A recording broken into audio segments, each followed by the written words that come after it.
Graça e a paz do Senhor Jesus. Irmãos, nós queremos convidá-los a ficar de pé. Juntamente comigo, abrir a sua Bíblia em Atos dos Apóstolos, no capítulo 4, o verso 29.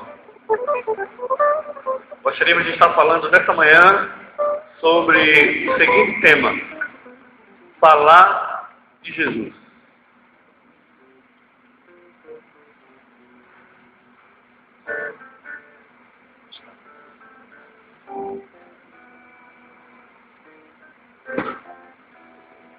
Atos capítulo 4, verso 29 até o verso 33. Agora, Senhor, olha para as suas ameaças e concede a teus servos que anunciem com toda a intrepidez a tua palavra, enquanto estendes a mão para fazer curas, sinais e prodígios, por intermédio do nome do teu santo servo Jesus. Tendo eles orado, tremeu o lugar onde estavam reunidos. Todos ficaram cheios do Espírito Santo e com intrepidez anunciavam a palavra de Deus. Da multidão dos que creram, era um o coração e a alma. Ninguém considerava exclusivamente sua nenhuma das coisas que possuía. Tudo, porém, lhes era comum. Vamos orar. Com grande poder, verso 33, esqueci o verso 33. Com grande poder, os apóstolos davam testemunho da ressurreição do Senhor Jesus, e em todos eles havia abundante graça. Oremos. Santo e eterno Deus, nosso bondoso Pai, nós queremos te agradecer, Senhor, por esse dia, onde nós estamos aqui nesta manhã, na tua presença, com o objetivo de poder ouvir a tua voz. E pedimos que nos ajude a entender a tua palavra e fala conosco de acordo com as nossas necessidades. Não fala aquilo que nós queremos ouvir, Pai. Fala aquilo que nós precisamos ouvir. Como igreja, sejamos ativos, ó Deus, na prática do teu evangelho. Perdoa, Senhor, os nossos pecados, as nossas falhas. Tira, Senhor, de nós tudo que não te agrada. E nos ajuda, Senhor Deus, a testemunhar de Ti com abundante graça. Em nome do Senhor Jesus, nós te oramos e nós te agradecemos. Amém. Vou sentar, amados. Amados, o tema da nossa reflexão é falar de Jesus. Falar de Jesus, eu acho que apenas alguns países que nunca ouviram falar de Jesus é que não fala de Jesus. Mas aquele que já ouviu falar de Jesus pelo menos uma vez, eles falam de Jesus. Ou bem ou mal. Existe aqueles que falam de Jesus de bem e existe aqueles que falam de Jesus de mal. O nome mais pesquisado na internet mundial chama-se Jesus Cristo. Esse é o nome mais pesquisado na internet mundial. E esse nome, ele tem o poder de transformar a vida das pessoas. Esse nome tem o poder de restaurar vidas, independente do seu estado espiritual, independente da sua condição espiritual. O nome de Jesus Cristo tem poder para restaurar. Ontem, sábado à noite, nós estávamos pregando na Igreja Batista Boas Novas de Maria Farinha, num culto de aniversário do grupo de ação missionária da igreja, e nós estávamos falando algumas experiências missionárias, algumas experiências de missionários que falaram de Jesus e de que viram o resultado do que é falar de Jesus. Mas tudo começa com um movimento chamado igreja. Jesus, ele tinha feito uma promessa a Pedro de que ele seria aquele que iria dar início a esse movimento. Algumas pessoas interpretam mal a promessa de Jesus e diz que Pedro é aquele que é um chaveiro do céu. Quando Jesus diz: te darei as chaves do reino, e aquilo que ligares na terra terá sido ligado nos céus. Na verdade, em algumas traduções, nós vamos encontrar dizer aquilo que ligarem na terra será ligado nos céus. Mas o céu, assim, estaria em posição de inferioridade em relação à terra. Quando a gente vai para uma pesquisa na língua original, nós vamos entender que aquilo que é ligar na terra já terá sido ligado nos céus. Porque o céu está numa posição de superioridade em relação à terra. O céu é o lugar onde habita o nosso Deus. E aí Pedro recebeu essa promessa e ele foi quem inaugurou o movimento chamado igreja, falando de Jesus. Quando houve uma conversão no primeiro sermão de quase 3.000 almas. No segundo, quase 5.000. E depois não se conseguia contar porque a cidade inteira se reunia para escutar o Evangelho de Jesus Cristo. Amados, uma das coisas que foi alvo de preocupação de Jesus era de que o Evangelho pudesse ser compartilhado. Jesus nunca permitiu que os seus discípulos se calassem, mesmo diante de situações adversas, mesmo diante de momentos de pressão, momentos onde eles eram convidados a se calarem. Quando Jesus entrou em Jerusalém, ele foi acompanhado por uma multidão. E aquela multidão estava ali dando louvores a Deus, estava cantando Hosana ao nosso rei. E aí alguns religiosos, fariseus, escribas, disseram para Jesus mandar o povo dele, ou os discípulos dele, se calarem. E Jesus disse, se este povo se calar, até as próprias pedras clamarão.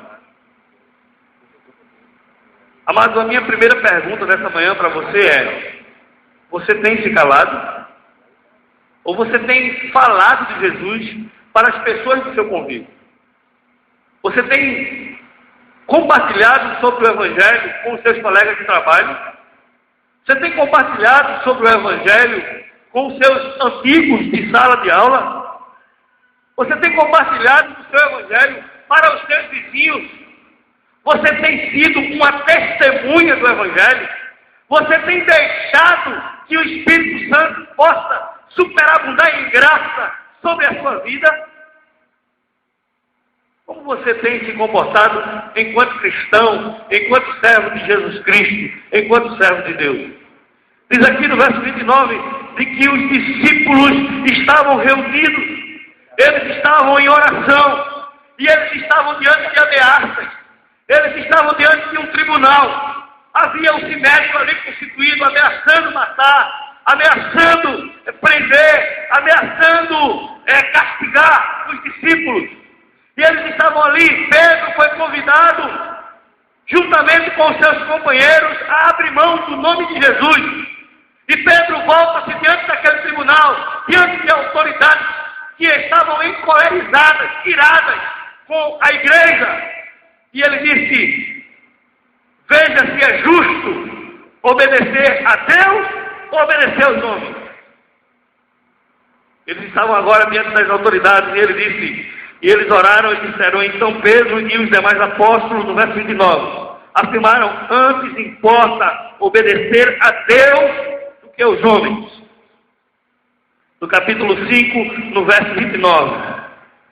No verso 29 diz assim, agora, Senhor, olha para as suas ameaças e concede aos teus servos que anunciem com toda a intrepidez a tua palavra. Ainda na primeira pergunta que eu gostaria de fazer a você, enquanto igreja de Jesus, eu gostaria de perguntar para você, o que é que está te faltando? Está te faltando intrepidez? Está te faltando ousadia para você anunciar a palavra? Você tem se envergonhado? Você tem permitido que a timidez impeça você de falar de Jesus? Amados, não existe nada mais maravilhoso do que falar a palavra de Deus. No Salmo 119, no verso 105, diz, lâmpada para os meus pés é a tua palavra e luz para os meus caminhos. Diz o salmista no Salmo 119, no verso 105. falar a palavra de Jesus, falar a palavra de Deus. Amados, eu lembro que eu falei a palavra de Deus para alguém que estava nos seus últimos minutos de vida. Nós, quando fazíamos parte, pastoreávamos lá em Olinda, na Igreja Batista Vila Coab, Ouro Preto, nós fomos chamados por uma família para falar de Jesus para alguém que estava em estado terminal na UTI do Hospital Pronto Olinda. E a família se reuniu e se chama o pastor Clóvis para ir lá levar uma palavra para ele. Ele está lá na UTI para levar uma palavra para ele. E nós fomos até aquela UTI. Na verdade, ele era primo de uma ovelha minha, de Marquinhos, está fazendo, inclusive ele está em Belo Horizonte, está fazendo doutorado lá em Belo Horizonte.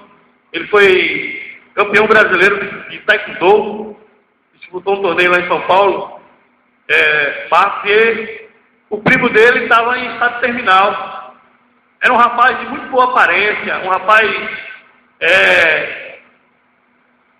muito bem relacionado, intelectualmente bem preparado, de uma família de classe média, e me chamaram para ir lá falar do amor de Jesus para esse rapaz, que apesar de ter nascido numa família, numa boa família, ele se envolveu com o homossexualismo, contraiu o AIDS e estava em estado terminal no Hospital Pronto Olinda. Nós entramos lá na UTI do Pronto Olinda e a primeira pergunta que eu fiz para ele foi: se você está me ouvindo, porque ele estava no estado terminal, ele estava ligado através de aparelhos, existia fios interligando o seu corpo, e ele estava ali, e eu perguntei para ele, não estava falando mais, mas estava de olhos bem abertos.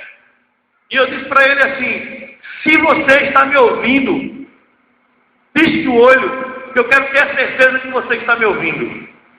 E ele piscou o olho, dizendo que estava me ouvindo. E eu abri a Bíblia e comecei a apresentar Jesus Cristo, como diz o apóstolo Paulo: eu nada me propus saber entre vós, senão a Jesus Cristo e este crucificado. Quem diria, né? O apóstolo Paulo, homem religioso, fariseu segundo a lei, perseguidor da igreja, cheio de ódio no coração, respirando ameaças de morte contra a igreja do Senhor, está lá registrado no livro de Atos, no capítulo 9.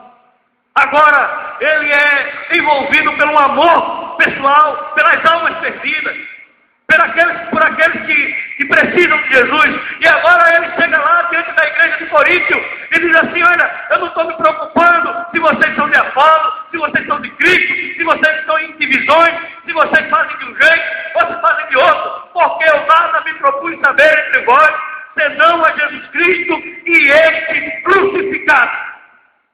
Essa é a mensagem que muda o mundo. Jesus Cristo crucificado, Jesus Cristo que derramou o seu sangue, Jesus Cristo que desceu à morte, Jesus Cristo que ressuscitou no terceiro dia, Jesus Cristo que está vivo e que pode perdoar o pecado da humanidade, pode perdoar o pecado do vizinho que você conhece, que está angustiado, mas que você não dá uma palavra de Deus para ele. Nós somos convidados, como cristãos e como servos de Deus, a falar de Jesus, a transmitir a mensagem salvadora. Porque se nós nos calarmos, as pedras vão clamar. Nós somos chamados por Jesus a compartilhar das boas novas de salvação. Nós somos chamados por Jesus a falar do amor de Deus. Porque se não for assim, o que é que nós estamos fazendo aqui? Do que adianta carregar a definição de um rótulo denominacional? Do que adianta fazer parte de um grupo de religiosos, se nós não abrimos a nossa boca para falar de Jesus, para falar, como disse o apóstolo Paulo: eu nada me propus saber entre vós, senão a Jesus Cristo e este crucificado. É isso que diz o apóstolo Paulo, quando a igreja de Corinto estavam brigando entre si, quando a igreja de Corinto estava em divisão, quando a igreja de Corinto estavam ali vivendo a carnalidade. Mas aí eu entro naquela UTI, lá no Hospital Pronto Olinda, e confirmo que um jovem estava me ouvindo.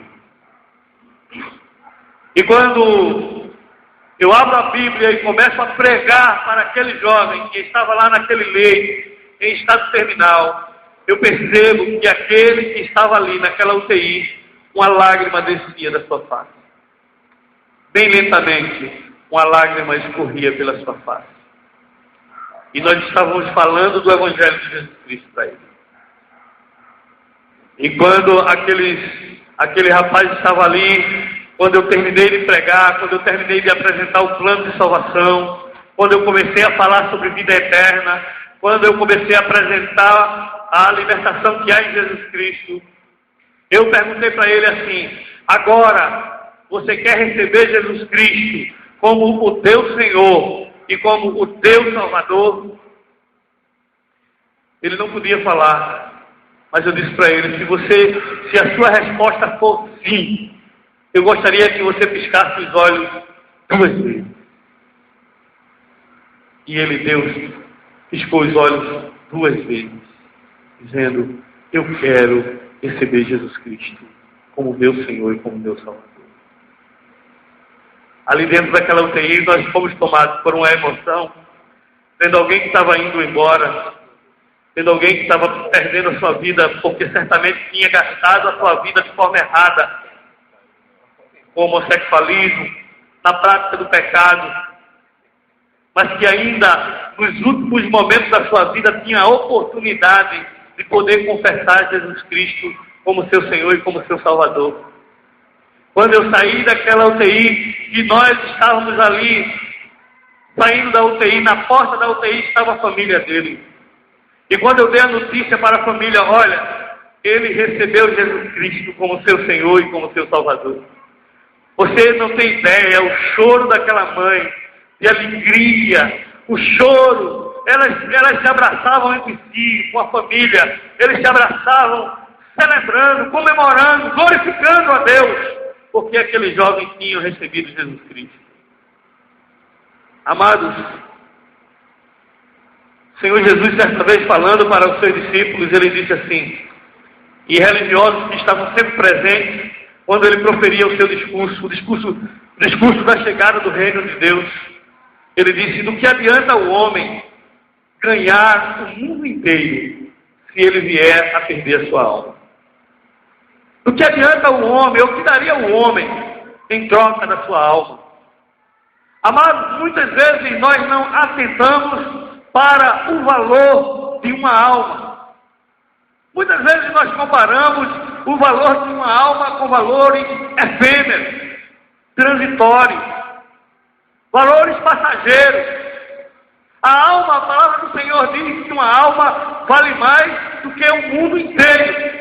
Não existe nada nesse mundo que possa comprar uma alma. A única forma de poder resgatar a alma foi o sangue precioso de Jesus Cristo, que foi derramado na cruz do Calvário. E se você tem a nítida, a clara percepção desse fato e dessa verdade, você tem que falar de Jesus para as pessoas. É inconcebível de que você seja cristão e de que você não fale de Jesus. Que você seja cristão e não tenha nenhum comprometimento em falar de Jesus para as pessoas. Quem diz de forma irresponsável e fácil, que Jesus Cristo é o nosso Senhor, compromete-se com a divulgação desse senhorio no mundo. Precisamos anunciar que Jesus Cristo é o nosso Senhor e temos que falar de que Ele também é o Salvador do mundo. Os discípulos estavam agora, e ele diz: agora, Senhor, olha para as suas ameaças e concede a teus servos que não tenha medo e que anuncie com toda a intrepidez a tua palavra. Eu não sei quantas vezes você já teve a experiência de falar do Evangelho de porta a porta. Eu já tive diversas vezes de fazer evangelismo porta a porta, inclusive numa terra que ninguém não nos conhecia. E eu lembro que há um certo receio, humanamente falando, há um certo receio. Geralmente, quando você vai falar de Jesus para alguém, você tem medo de ser humilhado. Você tem medo que alguém bata a porta na sua cara e receba mal. Você não tem ideia do que os discípulos passaram. Porque uma batidazinha de porta na cara, Jesus disse àqueles que quiserem viver, Paulo disse àqueles que quiserem viver piedosamente em Cristo Jesus, sofrerão perseguições. Isso é inevitável. Se você é cristão, e se você quer viver piedosamente em Cristo Jesus, você vai sofrer perseguição. Não tem como não sofrer perseguição. Eu estava assistindo um vídeo, inclusive eu gravei esse vídeo, e vou trazer aqui na igreja algum dia para passar um vídeo sobre missões. E esse vídeo, ele mostra a casa de um pastor, lá na Índia, sendo invadida.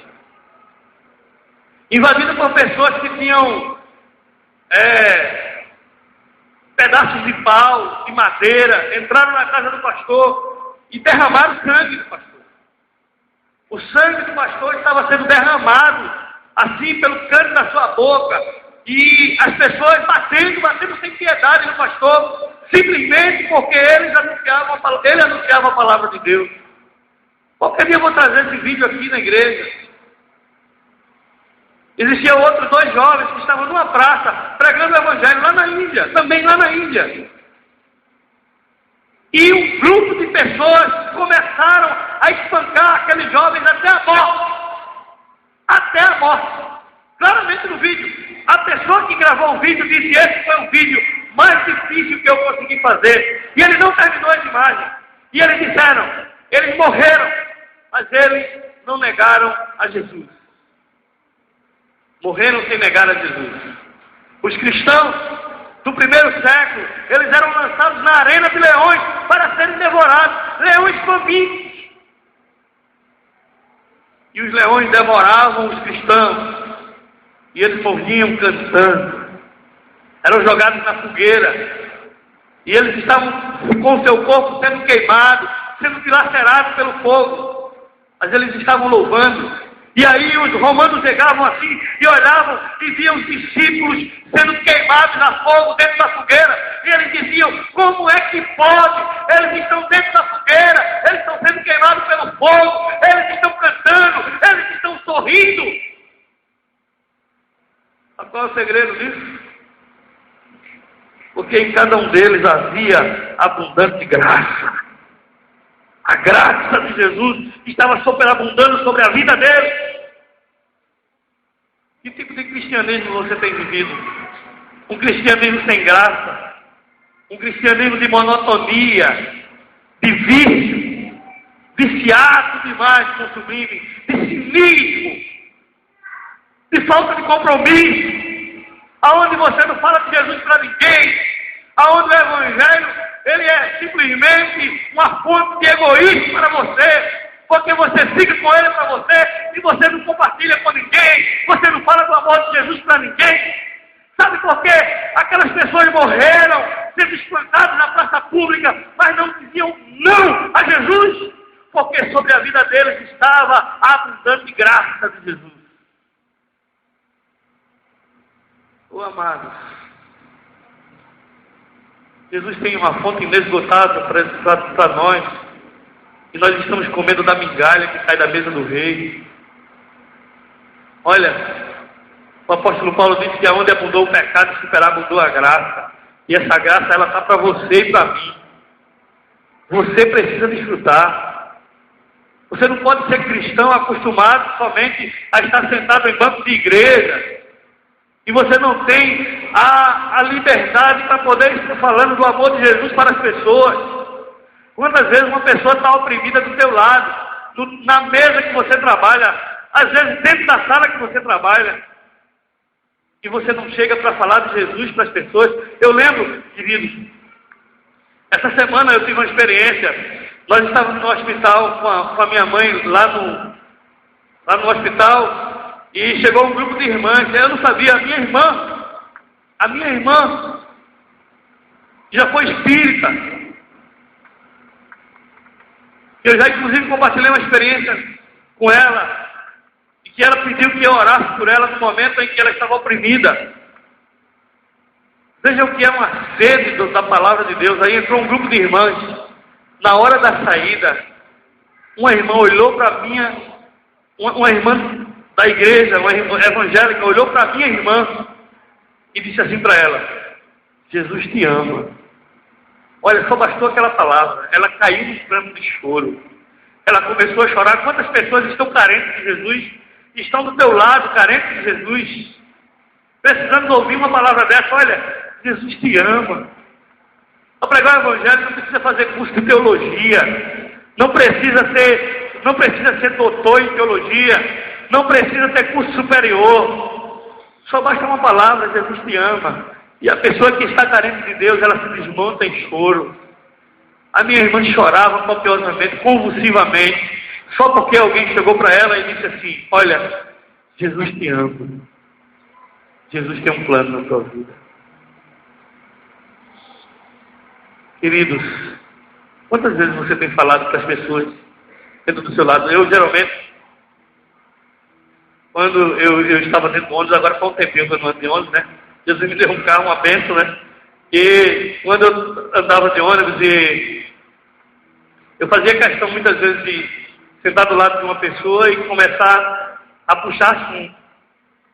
Mas só com o objetivo de dizer assim: olha, Jesus tem um plano na sua vida, Jesus te ama. Você sabe que Jesus morreu por você? Você sabe que Ele tem um amor muito grande por você? Muitas vezes você se sente só, mas Jesus está dentro do teu lado. A palavra do Senhor diz: olha, eu estou à porta e bato, eu quero entrar no teu coração. Se você abrir a porta, você não quer abrir a porta para Jesus? Algumas vezes eu sentei do lado de uma pessoa no ônibus para provocar uma conversa, para ter a oportunidade de poder dizer para ele: olha, Jesus te ama. Jesus quer mudar a tua vida. Ah, tem quantas pessoas estão sofrendo de depressão, sofrendo de males que têm sido semeados no mundo pelo diabo, simplesmente porque não conhecem o Evangelho libertador de Jesus. O Evangelho de Jesus que liberta, queridos. Olha, precisamos falar de Jesus.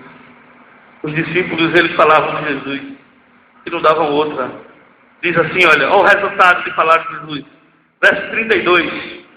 Da multidão dos que creram, era um só o coração e a alma. Ninguém considerava exclusivamente sua nenhuma das coisas que possuía. Tudo, porém, lhes era comum. Amados, o que eu não entendo é um evangelho de egoísmo. Um evangelho que você, muitas vezes, você passa lá na esquina, o irmão está lá no ponto do ônibus e você não oferece nenhuma carona. Eu não consigo entender. Geralmente eu digo: esse carro não é meu. Esse carro foi o Senhor que me deu, eu estou apenas administrando. Na hora que qualquer irmão precisar, ele vai desfrutar. Porque não é meu, é do Senhor, eu só administro. Eu não consigo entender que as pessoas, muitas vezes, elas vivem assim de forma egocêntrica. É o meu carro, é o meu dinheiro, é a minha casa, é o meu isso, é o meu aquilo. Olha, quando o Evangelho de Jesus entra, ele muda.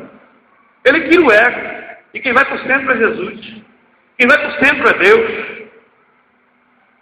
Não dá para ser diferente, querido. Não dá para ser diferente. Porque o Evangelho aqui, olha, verso 32, diz que ninguém considerava que as suas coisas eram exclusivamente suas. Sabe o que é exclusivamente sua? Só eu desfruto daquilo que Deus me dá. Ninguém mais. Só eu desfruto.